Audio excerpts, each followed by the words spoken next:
historia del rey Ezequías. Para mí una de mis favoritas. Dice la historia que era uno de los reyes más poderosos y que exaltó más el nombre del Señor. Y por eso quería colocarle en 2 minutos rápidamente un resumen de lo que el rey hizo. Porque su padre Acaz permitió que el pecado llegara a Israel.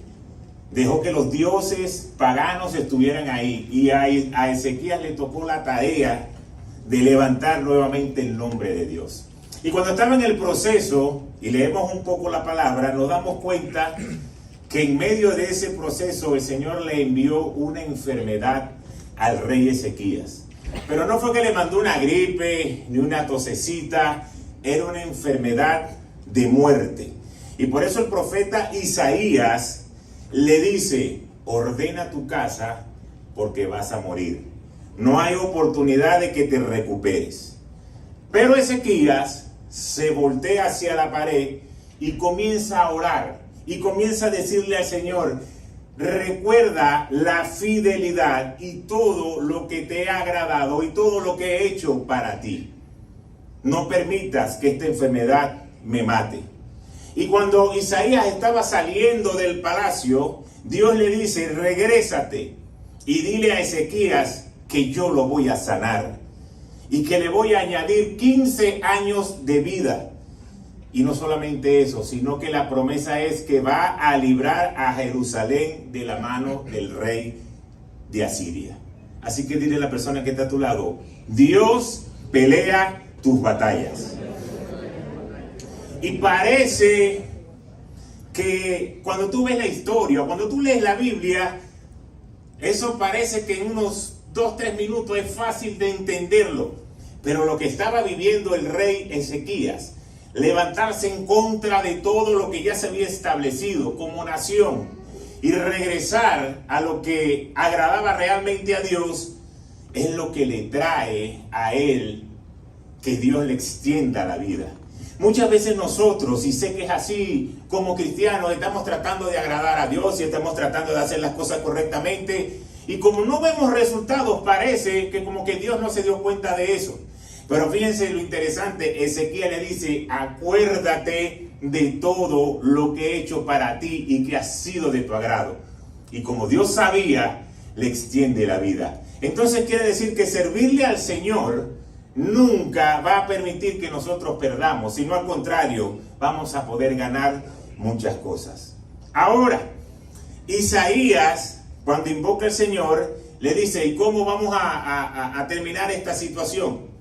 Y él le dice que la sombra del reloj se va a retroceder 10 grados. Y recuerden en esa época que no había Apple Watch, ni había estos relojes que tenemos nosotros, sino que eran de arena. Y que el sol vaya avanzando, era normal que la sombra pudiese avanzar. Pero que retrocediera 10 grados quiere decir que el tiempo se iba a tener que detener. Entonces literalmente el Señor le envió una señal donde voy a detener el tiempo para que pueda mi hijo, el rey Ezequías, saber que el resultado va a ser que yo lo voy a sanar. Entonces, siempre estar del lado de Dios nos va a traer una garantía de que Él va a pelear a favor de nosotros. En esta historia hay algo muy revelador y es una enseñanza que yo quiero traer en este día, de que el rey Ezequías tuvo que resistir el ataque que había preparado el enemigo. Porque podemos entender que ese rey de Asiria tenía demasiado poder, había sitiado todas las regiones que estaban alrededor, pero todavía no había podido llegar a donde estaba el rey Ezequías. Y el rey Ezequías dijo, no, aquí va a estar la presencia de Dios. Pero como el rey Acaz, el padre de Ezequías, en una oportunidad ya permitió de que todos ellos entraran y tomaran los tesoros, parecía que le estaba como estorbando y el trabajo iba a ser más fuerte contra ellos. Entonces, cuando le dicen al rey Ezequías, van en tu contra para atacarte, hay 5 cosas que él hace en ese momento. Y esas medidas yo quiero que nosotros como hijos de Dios las activemos en nuestra vida. Porque en medio de la lucha, en medio del ataque, nos va a dar una gran salida. Entonces vamos a ver cuáles fueron las 5 cosas que hizo el rey Ezequías cuando se enteró que venían a atacarlo. Lo primero, buscó consejo con sus príncipes y sus hombres valientes. Y vamos a ver cómo dice la palabra en Segunda de Crónicas 32, versículos 2 y 3 en la primera parte. Dice así: cuando Ezequías se enteró de que Sennacherib se dirigía también hacia Jerusalén con el propósito de atacarlo, se reunió con sus oficiales y con sus militares. Cuando nosotros buscamos la palabra de Dios en el proverbio, vemos que en la multitud de consejeros hay sabiduría.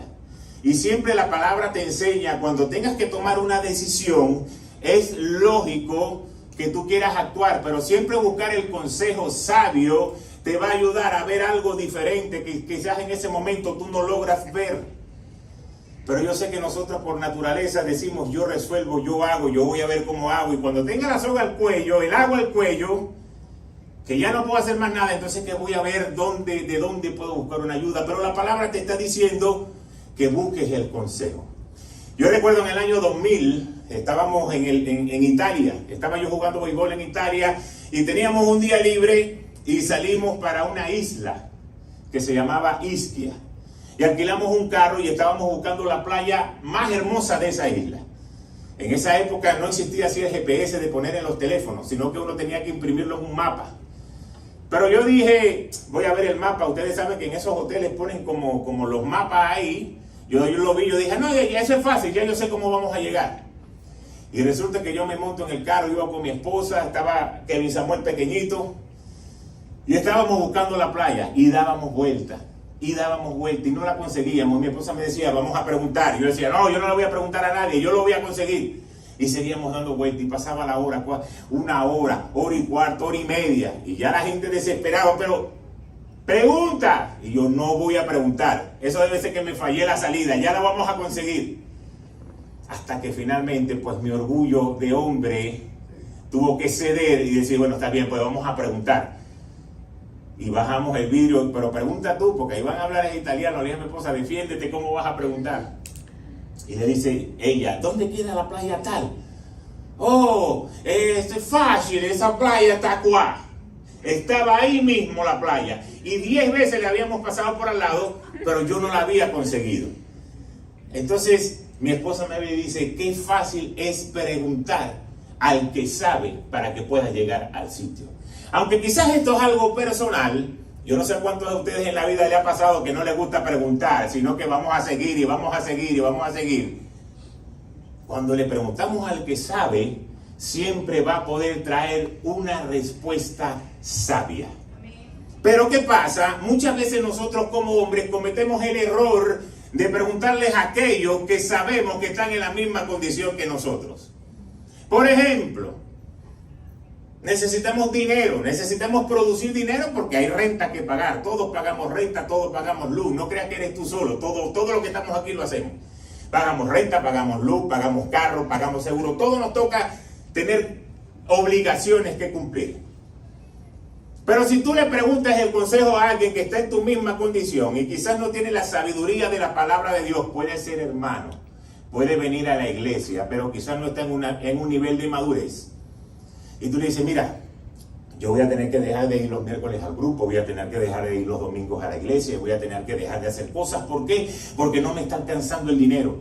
No puedo perder el tiempo en esas actividades porque necesito producir dinero. Viene otro cabezón que está en la misma situación que tú y te dice, sí, es verdad.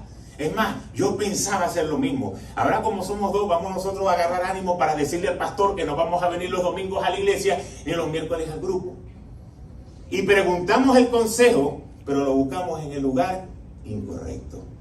Pero si tú le preguntas al que tiene la sabiduría, al que tiene la palabra de Dios, al que tiene la madurez, te va a dar la siguiente respuesta.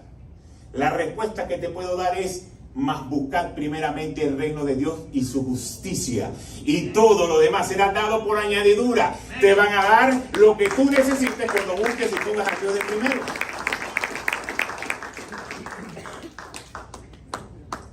Entonces, fíjense que el consejo hay que buscarlo en el lugar correcto.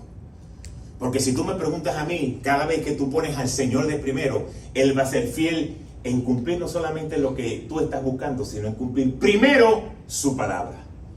Y cuando tú lo buscas y lo pones de primero, entonces todas las cosas que tú necesitas, tu renta, tu luz, tu agua, lo que tú necesites, Dios dice, yo te lo voy a dar porque me pusiste a mí de primero. Ese es el orden bíblico. Entonces, cuando tú buscas el consejo en un lugar correcto, el que tenga esa idea va a decir, esta palabra viene de Dios, porque el consejo que me están dando es un consejo bíblico.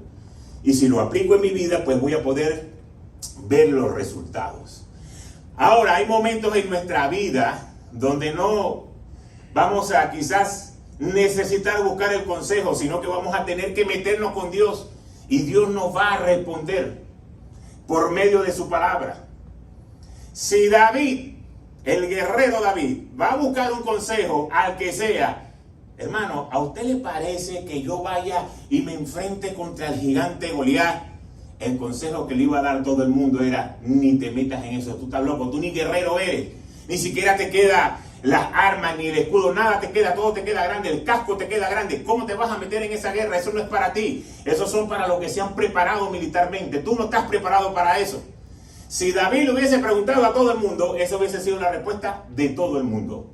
Pero como David sabía que la respuesta venía de Dios y que él iba a pelear en el nombre de Dios, él sabía que la victoria estaba garantizada. Entonces hay momentos en nuestra vida donde sí, tú necesitas buscar el consejo en ciertas cosas que necesitas hacer. Pero hay otras que el Señor te las está diciendo claramente. Necesitas afinar tu oído espiritual para que puedas ser guiado. Entonces lo primero que hizo el rey Ezequías fue buscar sus príncipes, sus consejeros y decirle, esta es la situación que hay. Viene el rey de Asiria, viene a atacarnos, viene con todo, es muy poderoso. ¿Qué vamos a hacer? Y ahí vino una lluvia de ideas y le empezaron a decir, bueno, vamos a buscar aliarnos con Egipto. No, no te vas a aliar con Egipto, decía él.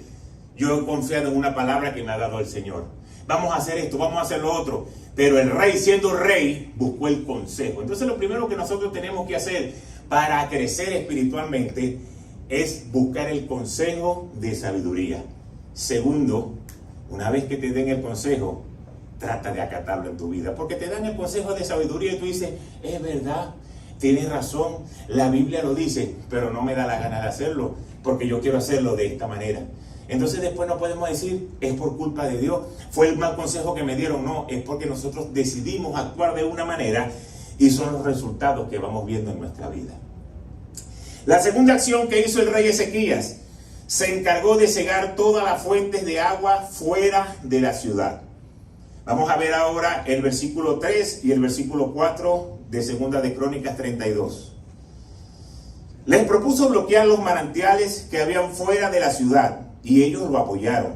Entonces se juntó mucha gente, y entre todos bloquearon los manantiales y el arroyo que atravesaba la región, pues no querían que al llegar los reyes de Asiria encontraran agua en abundancia. El suministro del agua en una ciudad o en un pueblo era vital en todo tiempo, porque de ahí venía el agua para la gente, para las personas y también para los animales, para el ganado. Por eso que cuando un enemigo sitiaba una ciudad, lo primero que hacía era ir en contra del agua. Envenenaba el agua o le echaba tierra al agua, hacía que el agua no fuera buena, porque si ya tú tenías el control de que tu enemigo no iba a poder tomar agua, tenías un paso ganado. Entonces por eso el rey Ezequías, que sabía lo que iba a suceder, le dice, vamos a bloquear que ellos no tengan acceso al agua. Y dice la palabra que ellos abrieron un túnel de más de 500 metros y desde el manantial el agua entraba ahí a Jerusalén. Y podían ellos recibir el agua sin que el enemigo quisiese tomársela o quisiese hacerle algo incorrecto. Ahora, cuando vamos a ver un poquito de historia, en los tiempos de Eliseo, la calidad del agua de Jericó fue tan mala, porque el enemigo la puso tan mala, que las consecuencias eran que las mujeres que estaban tomando de esa agua y estaban embarazadas comenzaban a abortar, de la mala calidad que había el agua. Entonces fíjense qué importante era estratégicamente cegar la fuente para que el enemigo no pudiese quitárselo. Ahora, ¿cómo lo vamos a aplicar espiritualmente? ¿Quién es la fuente de vida? Nuestro Señor. Si nosotros no estamos conectados a la fuente, si bloqueamos la fuente, que es nuestro Señor, no vamos a poder tener esa parte vital que nos trae esa agua de vida que nos da nuestro Dios. Recuerden lo que dice la palabra en Juan 7, si alguno tiene sed, venga a mí y beba, porque yo le voy a dar agua de vida. Entonces, cuando nosotros no estamos conectados a la fuente, es muy difícil poder avanzar. No tener comunión con nuestro Dios habla de que no estamos meditando en su palabra, no estamos recibiendo la fuente que viene de estar conectado en la palabra de Dios. Es nuestra vida, es lo que nos da energía, lo que nos enchufa. Entonces, cuando tú lo ves militarmente, entiendes, wow, tiene sentido que le corten el suministro. Esa gente en 2-3 días que no tenga agua, pues va a quedar muy mal. ¿Cómo creen que nos vemos nosotros, los hijos de Dios, cuando 2 o 3 días no estamos conectados a la fuente? Somos presa fácil para el enemigo. Y no crean que el enemigo no está como aquellos de aquella época. Él está tratando de ensuciar el agua. Él está tratando de que tú no creas en Dios. Él está tratando de poner pensamientos de duda para que no nos podamos conectar a esa fuente. Entonces son obstáculos que tenemos que ir pasando para recibir la ayuda que estamos buscando de nuestro Dios. Lo tercero, arregló los muros que estaban caídos en Jerusalén. Eso lo dice en el versículo 5. Armándose de valor, Ezequías reconstruyó toda la muralla que había sido derribada y levantó torres sobre ella. También construyó un muro exterior, fortificó los terraplenes de la ciudad de David y mandó fabricar muchas armas y escudos. Dile a la persona que está a tu lado, los muros caídos son peligrosos. ¿Sabes por qué? Porque cuando no hay un muro, el enemigo entra. Y un muro divide los que están adentro y los que están afuera.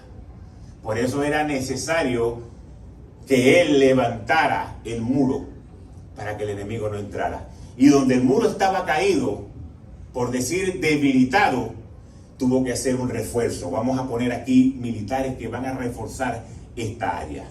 Cuando lo llevamos al espiritual, nosotros tenemos que levantar muros entre lo que el mundo quiere que tú hagas y lo que Dios quiere que tú hagas. Porque si no hay un muro, no vas a poder saber si estás afuera o si estás adentro. Pero ese muro te separa de lo que el mundo quiere que tú hagas. Y como cuando nosotros tenemos áreas de debilidad, ¿qué debemos hacer? Reforzarlas. Si tú sabes que hay áreas en tu vida que necesitas entregárselas al Señor, no puedes vivir la vida tentando a que voy a probar para ver si he mejorado en esta área. No, eso tienes que reforzarlo, porque es un área que está débil en ti y necesitas que el Señor lo fortalezca. ¿Por qué? Porque ese muro cerrado era absolutamente necesario para proteger la vida de los habitantes. Nosotros tenemos que poner un muro a los ataques del enemigo, porque constantemente quiere venir a atacar, a tirar dardos, a querer desenfocarnos de las cosas de Dios. Y muchas veces no nos damos cuenta, hasta el momento que como que caemos en sí como el hijo pródigo, y es que decimos, ¿cómo llegué yo hasta aquí? ¿Cómo perdí todas estas cosas? Recuerden que el enemigo es experto en engañarnos. Ustedes no van a conseguir al enemigo parado en la puerta de su casa con un tenedor como el diablito Underwood y le va a decir, hoy te voy a hacer esto, te voy a hacer lo otro. Que tú digas, pero usted es el diablo. No, yo voy a hacerlo. No, el diablo no se presenta así. El diablo se presenta de una manera tan sutil que si tú no estás conectado espiritualmente, tú ni te enteras. Dejaste de ir a la iglesia 3 o 4 domingos y tú ni te enteras, porque como era válido que sí lo podías hacer, ni te enteras que el enemigo te ha estado empujando y te ha estado llevando a su terreno y que ese muro está caído. Cuando tú logras levantarte y querer atacar al enemigo, no tienes nada que te defienda. Eres presa fácil. Entonces el enemigo constantemente nos está atacando y esos muros tienen que impedir el ataque del enemigo. Como iglesia, nosotros no podemos vivir sin tener una barrera. No podemos vivir. Esa barrera se llama nuestro Señor. Tiene que ser nuestro aliado. Tenemos que fortalecer esa área. Y tenemos que separarnos de las cosas que el mundo nos va trayendo. Porque ¿cuáles son las consecuencias de todas estas cosas? Si espiritualmente no tenemos ese muro, pues vamos a caer ante el ataque del enemigo. No vamos a tener una identidad. ¿Por qué? Porque resulta que cuando la gente entra en esa región y no hay un muro que los separe y estén todos ligados, no hay identidad. Tú no logras saber quién es el enemigo y quién eres tú porque están todos juntos.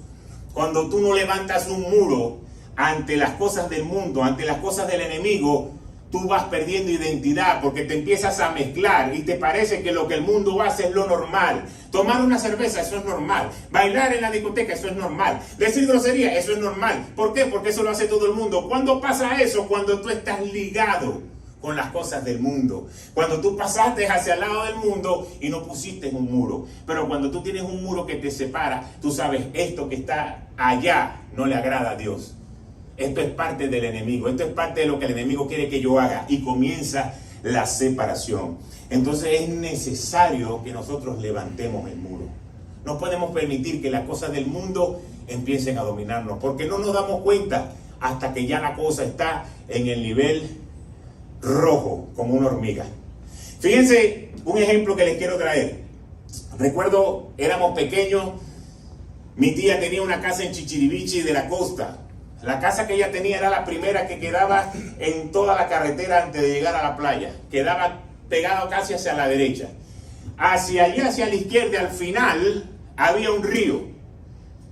Y el río era algo muy divertido porque tú podías ver cómo las olas entraban en la orilla del río y cómo a veces el río pasaba y tú sentías la diferencia de las dos aguas. La del río estaba calientica y la de la playa estaba fría, pero tú te divertías porque ahí estabas pasando las dos combinaciones.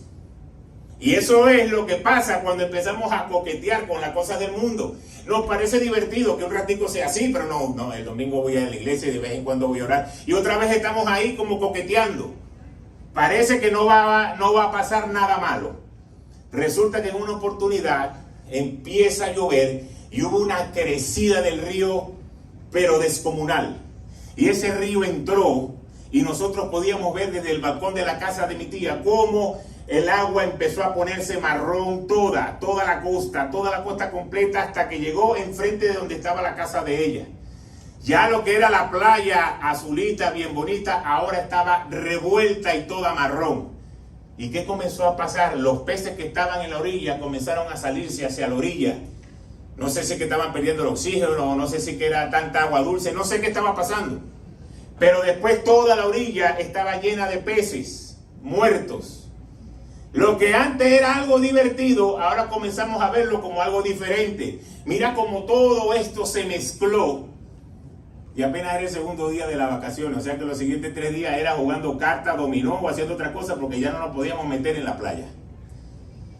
Pero hasta que uno no se dio cuenta que toda esta agua está marrón y está turbia, uno no se daba cuenta de allá jugando en la orilla, un ratico con un agua, un ratico con el otro, era divertido. Hasta que los peces estuvieron muertos. ¿Sabes lo que el enemigo está tratando de hacer con nuestras vidas? Sacarte de la carrera.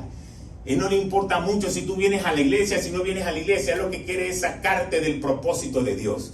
No puedes permitir llegar al nivel de que los peces estén muertos en la orilla. Tienes que evitarlo desde el momento en que las aguas se están ligando. Ahí hay que poner un muro de protección. Es de suma importancia para nosotros como hijos de Dios poder sentir que estamos haciendo lo correcto y que el Señor va a pelear de la manera correcta. Lo cuarto, en ese mismo versículo 5 que leímos, al final dice, y mandó fabricar muchas armas y escudos. Quiere decir que lo cuarto es que repuso las armas que el ejército había perdido. Y es necesario para cualquier ejército, para enfrentarse con un enemigo, pues tener las armas. No hay ninguna manera de que tú te puedas defender como grupo militar si tú no tienes las armas. El enemigo venía en contra, pero ellos no tenían cómo defenderse. Ahora mira, esto es interesante, porque esto es el ataque. El muro es la defensa, pero las armas es la ofensiva. Tú puedes levantar el muro y tú puedes prepararte. y el enemigo le vas a hacer un stop, una defensa. Pero ¿cómo vas a contraatacar? Porque el enemigo va a estar ahí buscando de qué manera va a entrar. Un muro, si tú le abres un hueco, de repente pasan por abajo, de repente pasan por arriba, de repente lo derrumba. Pero si no tienes las armas espirituales para pelear en contra del enemigo, no te vas a poder defender. Entonces es necesario que retomemos las armas espirituales. ¿Y dónde aparece eso? Cuando buscamos el libro de Efesios. Ahí en Efesios 6 nos habla de cuáles son nuestras armas espirituales. Si lo buscas por el canal YouTube, ahí hay una serie que el pastor predicó, donde hay 3 capítulos que habla de las armas espirituales. Se acabó el comercial, regresamos a la prédica. Entonces es muy importante que nosotros retomemos las armas, porque debemos orar, debemos ponernos el yelmo, debemos tener el escudo para estar en contra del ataque del enemigo, la espada, que es la palabra, calzarnos con los pies, anunciar el evangelio, cada una de estas cosas, la coraza de justicia. Es necesario en nuestra vida de cristiano, debemos preparar las armas, porque si no, no podemos contraatacar al enemigo. Y cada una de estas armas tiene su particularidad. Cada una es necesaria para cada cosa que vamos a enfrentar. Pero finalmente es la armadura de Dios. Y calzarse con la armadura de Dios nos habla del nivel de fe que nosotros tenemos. Si no tenemos fe, pues vamos a querer seguir viviendo la vida de la manera como yo pienso que debe ser lo correcto.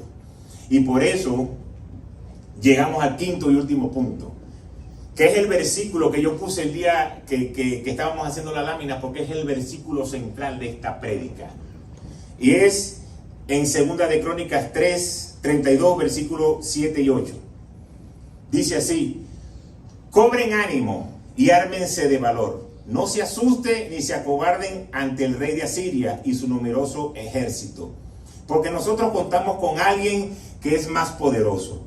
Él se apoya en la fuerza humana, mientras que nosotros contamos con el Señor nuestro Dios, quien nos brinda su ayuda y pelea nuestras batallas. Al oír las palabras de Ezequías, rey de Judá, el pueblo se tranquilizó. Entonces el quinto punto que hizo, o la quinta acción, mejor dicho, que hizo el rey Ezequías, es que animó a los principales y al pueblo a no confiar en sus fuerzas, en la carne, porque el enemigo confiaba en las carnes, pero nosotros confiamos en alguien que es más poderoso. Por eso debemos, en medio de la batalla, decidir en qué lugar de la batalla nos vamos a colocar. Sí, no, yo creo en el Señor, yo creo, pero cuando la cosa se está apretando, yo necesito darle la ayudadita a Dios. Yo la necesito, porque ¿qué Dios puede ser que esté ocupado? Porque como la pastora ora más que yo, entonces Dios debe estar ocupado escuchando a la pastora, la oración de la pastora, porque ella ora más que yo. El pastor se levanta a las 4 de la mañana, desde las 4 ya Dios está prestando atención al pastor. Entonces yo que me paro a las 7:30, 8, a mí no me da chance, porque ya Dios está ocupado. Entonces como Dios está ocupado y yo soy bueno, y no quiero cargar a Dios, entonces yo voy a comenzar a echarle la ayudadita. Y comenzamos a entrar en la carne, en nuestra lógica. Y fíjense lo que dice el versículo. Ellos confían en la fuerza humana, pero nosotros confiamos en nuestro Dios. Entonces es importante que nosotros, en medio de la batalla, recibamos esta palabra de aliento para nuestra vida. Porque en medio de la batalla, el enemigo comienza a trabajar la mente. No lo vas a lograr, no lo vas a poder hacer, no vas a ver la salida. Pero cuando tú dices, no es por medio de las cosas ni la fuerza humana que yo lo voy a lograr, va a ser el Señor el que me va a dar la victoria. Y si tú puedes entender el contexto de lo que estaba viviendo el rey Ezequías, no era nada fácil enfrentarse a ese grupo de militares que venían a atacar. Porque cuando tú lees un poquito más adelante la palabra, dice que un solo ángel mató a 185,000 guerreros. O sea que venía un gentío en contra. Y tú podías escuchar todo lo que venía y tú decir, ellos confían en la carne, en los caballos, en todas, en las lanzas, pero nosotros vamos a confiar en Dios. Y como decidieron hacerlo, entonces Dios envió un ángel para que destruyera al enemigo. Cada vez que tú entras en guerra espiritual, cada vez que tú entras en situaciones en conflicto y tú le entregas la carga a Dios, Dios siempre va a pelear a tu favor. Dios siempre va a pelear para que tú puedas tener el resultado correcto. Él hizo que todo el mundo, el rey Ezequías hizo que todo el mundo se reuniera en la ciudad, en la plaza, y le dio la palabra: recobran el ánimo. Porque hoy nuestro Dios nos va a dar la victoria. Y yo hoy como pastor te puedo decir a ti, Iglesia Casa de Dios Miami, a los que nos siguen por las redes, Dios te está diciendo hoy: recobre el ánimo, porque Dios te va a dar la victoria.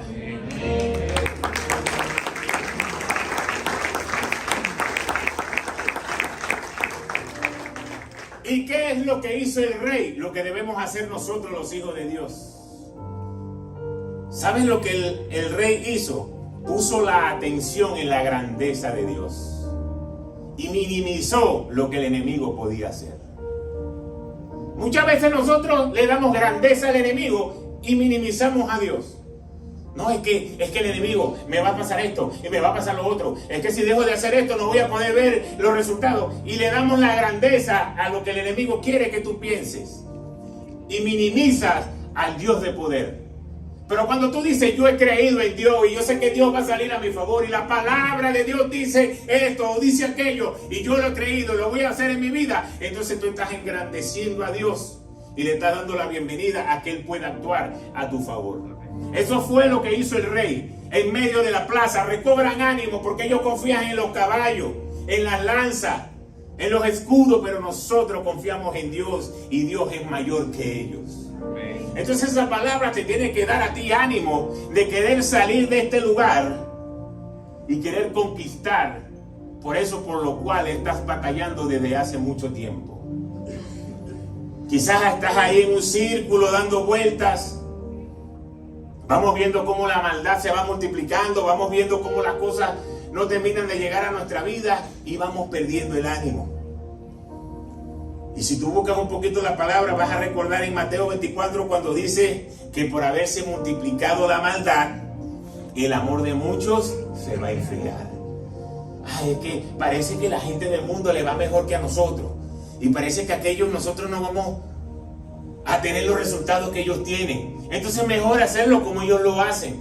Y por eso dice la palabra que el amor de muchos se va a enfriar en este tiempo. Nosotros lo estamos viendo aquí sentados en este aire acondicionado, pero imagínense que Ezequías le diga al pueblo parado: allá viene ese pocotón de gente, 200,000 hombres con caballos, con fuerza, y que tú estés ahí con tu hijo, que tú estés ahí con Renato y con Bianca, y venga el rey de decirte: tranquilo, confía, Ricardo, que aquí vamos a ver la victoria. Quizás las piernas te están temblando de decir: no, ¿cómo vamos a nosotros a enfrentarnos a un ejército tan grande? Pero cuando el rey dijo: vamos a minimizar al enemigo, yo le puedo asegurar que todo el mundo recobró el ánimo y recordó quién era el Dios que había sacado a ese pueblo de Egipto, quién era el Dios que le había dado la victoria a David contra el gigante, quién era el Dios que una vez tras vez había dado victoria a su pueblo. Y como ya sabían que Dios es capaz de hacerlo, por eso comenzaron a creer. ¿Es fácil? No es fácil. Hay un ingrediente y ese ingrediente se llama fe. Porque si esta palabra tú no le echas el ingrediente de fe, pues difícilmente lo vas a haber hecho una realidad en tu vida. Pero hoy yo te puedo asegurar de que Dios te va a dar la victoria si tú crees. Dios te va a dar la victoria si tú crees. Porque ¿cómo termina la historia? Vamos a ver versículos 18 al 22. Los oficiales de Senaquerib gritaban a voz de cuello a los habitantes de Jerusalén que estaban en la muralla. Lo hacían en lengua hebrea para infundirles miedo y así poder conquistar la ciudad. Y se referían al Dios de Jerusalén como si fuera igual a los dioses de las otras naciones de la tierra, fabricados con manos humanas. Por ese motivo, el rey Ezequías y el profeta Isaías, hijo de Amós, clamaron al cielo en oración. Entonces el Señor envió un ángel para que exterminara a todos los soldados, a los comandantes y oficiales del campamento del rey de Asiria, quien tuvo que volver avergonzado a su país. Al entrar en el templo de su Dios, sus propios hijos lo asesinaron. Así salvó el Señor a Ezequías y a los habitantes de Jerusalén de la mano de Sennacherib, rey de Asiria, y de todos sus enemigos, y le dio paz en todas sus fronteras. Entonces fíjense cómo termina la historia, con la victoria que Dios le había ofrecido al rey Ezequías. No permitas que el enemigo ponga dudas de que la palabra de Dios no se va a cumplir en tu vida. No lo permitas, no te desenfoques, no te salgas de lo que tienes que hacer. Porque ahora te voy a recordar algo que no sé si lo enlazaste. Cuando el rey Ezequías estaba enfermo, al principio cuando lo leímos, y le dice el profeta: arregla y ordena tu casa porque está frito el leño, no te salva nadie. ¿Qué dijo él? No, yo voy a orar. Señor, recuérdate de todas las cosas que yo he hecho a tu favor. Y la promesa que Dios le dio, si no te diste cuenta, no solamente fue que le iba a dar 15 años más de vida, sino que le dijo: la victoria en contra del pueblo de Asiria ya la tienes asegurada. Quiere decir que él estaba creyendo en una promesa que ya Dios le había dado. Y como se mantuvo pegado en la promesa, pudo ver la victoria llegar a su pueblo y a su vida. Entonces yo te digo hoy a ti, si hay promesas en la palabra de Dios, no son para que tú las escuches y las pongas por TikTok porque lo dijo fulanito, porque aquel pastor está súper ungido y lo dijo. No, las promesas que están en las palabras de Dios es para cada uno de nosotros. Pero entonces tú tienes que hacerlo una realidad y confiar en Dios, porque la victoria está garantizada. Así como Dios le dijo a él, estando enfermo al rey Ezequías: yo te voy a dar la victoria, ya la tienes garantizada. Pudo haber momentos de duda, sí. Cuando tú ves la historia completa, hubo un momento de tanta presión que le dijeron: vamos a darle plata y oro a esta gente. Y él cedió, tuvo un desliz siendo el rey, y permitió de que sacaran oro de las puertas y de lo que había ahí y se lo entregaran al rey de Asiria, pensando que así se iba a quedar tranquilo y que no lo iban a atacar. Tratando él de resolver, lo que hizo fue agravar. Pero cuando recordó: ya va, a mí el Señor me dio una promesa de que yo iba a derrotar a esta gente, así que vamos a confiar en lo que Dios ha dicho. Por eso hoy tú tienes que confiar en lo que Dios ha dicho en tu vida, en tu familia, en tus finanzas, en tus hijos. Porque ahí en la palabra de Dios está escrito. No es una promesa de un pastor, ni es una palabra de un hombre para que tú agarres ánimo. Cuando Dios te habla es porque la promesa es para ti y va dirigida a tu corazón para que tú la puedas creer. Cuando el rey Ezequías se paró en la plaza, fue directo al corazón de la gente, para que la gente creyera lo que él estaba diciendo. No fue las emociones: alabín, bombán, vamos a derrotar a ese rey, ¿quién se une conmigo? No, él no fue. Él fue directo a decirle: Dios hoy nos va a dar la victoria, así que tú tienes que creerlo. Y por eso ese pueblo creyó. Y fue tan increíble que por una promesa que le habían dado al rey, a la cabeza, ninguno de ellos tuvo que levantar un arma. Ninguno de ellos tuvo que hacer ayuno ni levantar. No, la victoria se la dio el Señor porque Dios la había prometido por todo lo que ya el rey había hecho antes. Entonces no puedes tú creer las mentiras del enemigo cuando Dios te ha dado promesa. No lo dudes más. Ya deja de vivir la vida de una manera de tú tratar de resolver, que lo que hace es alejarte del propósito de Dios. Entonces te voy a dar 3 pasos rapiditos para que puedas llevártelo en tu corazón. No dejes que el desánimo controle tus emociones. Porque cuando tú estás desanimado, comienzas a hacer las cosas que no tienes que hacer. Es que no veo salida, es que yo no sé qué, hasta cuándo, estoy cansado. No dejes que el desánimo controle tus emociones, sino que la promesa de Dios reafirme tu corazón. Segundo, no olvides nunca y nunca dejes de entender que Dios pelea tu batalla, que tú no estás solo. Tú puedes llorar como si estuvieras en una novela ahí en tu cuarto y desahogarte y hacer lo que tú quieras, pero tú no estás solo. Dios está contigo. Dios está ahí en medio de tu oración. Pero si una cosa hizo el rey es que hacía cosas para agradar a Dios. Cuando llegó el momento de la negociación le dijo: Dios, acuérdate de las cosas que he hecho que a ti te han agradado. Si tú vives una vida para agradar a Dios, va a llegar el momento donde tú vas a poder decirle a Dios: Dios, sabes que necesito esto, sabes que necesito finanzas, sabes que necesito una familia, sabes que necesito ver puertas abiertas, pero recuerda lo que yo he hecho que te ha agradado a ti. Y cuando tú entras en esa negociación con Dios, Dios dice: sí, yo lo recuerdo y por eso voy a soltar la bendición. Pero si tú no quieres vivir la vida para agradar a Dios, sino de destajo, de vez en cuando estás bien, por eso no podemos vivir de emociones. Tenemos que vivir de estar convencidos de que Dios pelea tu batalla. Que aunque no veas en este momento la victoria, Dios la está peleando por ti. Que aunque veas un ejército de 200,000 venir en tu contra, Dios está preparando la victoria para ti. Pero debemos avanzar y creer que Dios lo está haciendo. Y por último, busca una palabra que te tranquilice. Y eso nada más lo vas a conseguir en la palabra de Dios. El que da paz, una paz que sobrepasa todo entendimiento. Cuando el rey le dijo al pueblo: recobran ánimo, ellos sintieron paz. Esa palabra viene de Dios. Entonces busca la palabra de Dios. Léela para que Dios hable en medio de tu situación. Cuando estés bien y cuando estés mal. Porque Dios siempre te va a indicar. A lo mejor sí, tú buscas de Dios.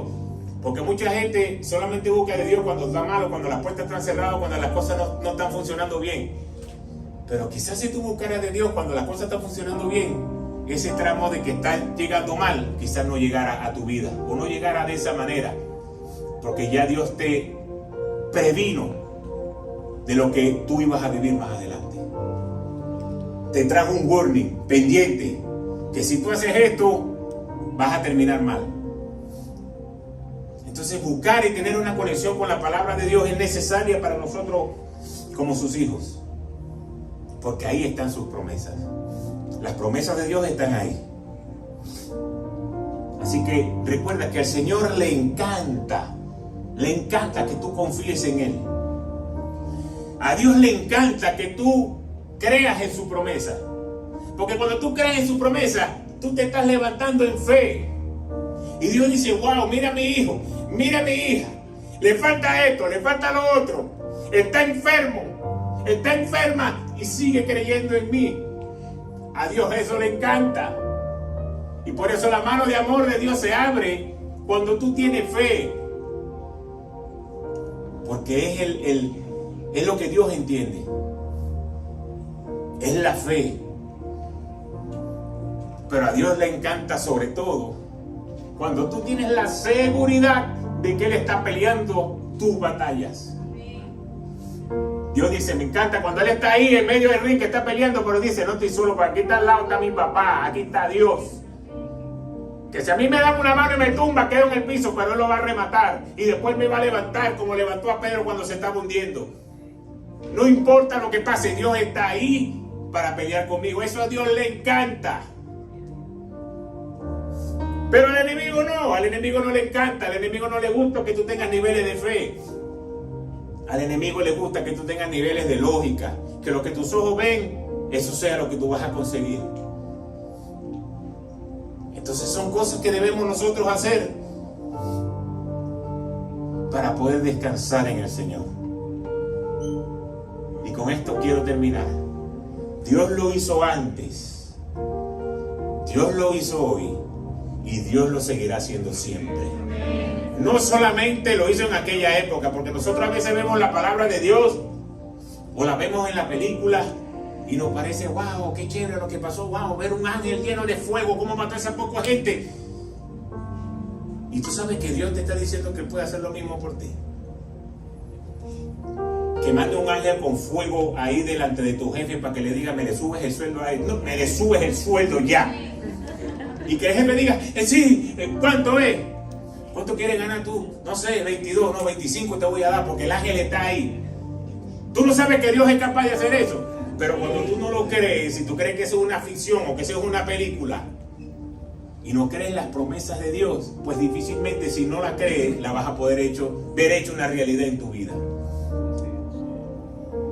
Sí, cuando tú veas que el Señor es capaz de quitar un corazón de piedra y poner un corazón de carne en una persona, cuando tú veas que Dios es capaz de levantar de la enfermedad, cuando tú veas que Dios es capaz de restaurar una familia y un matrimonio, sí, Dios es capaz de hacerlo, pero tú tienes que creer lo que dice su palabra. Porque si no crees lo que dice la palabra de Dios, pues no tienes fe. Y para yo entrar en batalla con Dios, lo primordial es tener fe. ¿Sabes por qué el rey Ezequías se mantuvo fiel? Porque había una promesa sobre él y tenía fe de que Dios iba a cumplir su palabra. Si el rey no tiene fe, él no se va a enfrentar a ese poco de gente. ¿Cómo voy a arriesgar a este poco de familia, estos niños que están aquí, la mamá llorando con los niños, que nosotros en vez de entregarle el tributo a ellos para que no nos hagan nada, y la gente ahí metiéndole presión, y en medio de la presión él dice, yo he creído lo que Dios ha dicho, y por eso vamos a ver la victoria? Es imposible agradar a Dios si nosotros no tenemos fe. Si tú no tienes fe, lo voy a decir de una manera de que no quiero que me lo entiendas mal, pero si tú no tienes fe, tú estás perdiendo el tiempo en las cosas de Dios. Es mejor que te vayas para el mundo y goces las cosas del mundo. Porque si tú vas a estar en las cosas de Dios y no tienes fe de que Dios es capaz de hacerlo, ¿para qué estás aquí? ¿Para qué? Yo voy para el gimnasio, pero yo creo que yo voy a ser un gordo toda la vida. Ay, yo voy a trotar, pero esta panza nunca se va a ir. ¿Para qué trota? Cómete 5 hamburguesas y 4 papas fritas y eres feliz. Pero si tú te vas a meter en un gimnasio porque tú dices, voy a ver resultados, algún día voy a ver resultados, te va a tocar comer cero carbohidratos y comer mejor, pero vas a ver los resultados. Entonces, si tú quieres decir, yo creo en Dios, yo confío en Dios, entonces vamos a creer las promesas que Él tiene, porque la victoria está garantizada.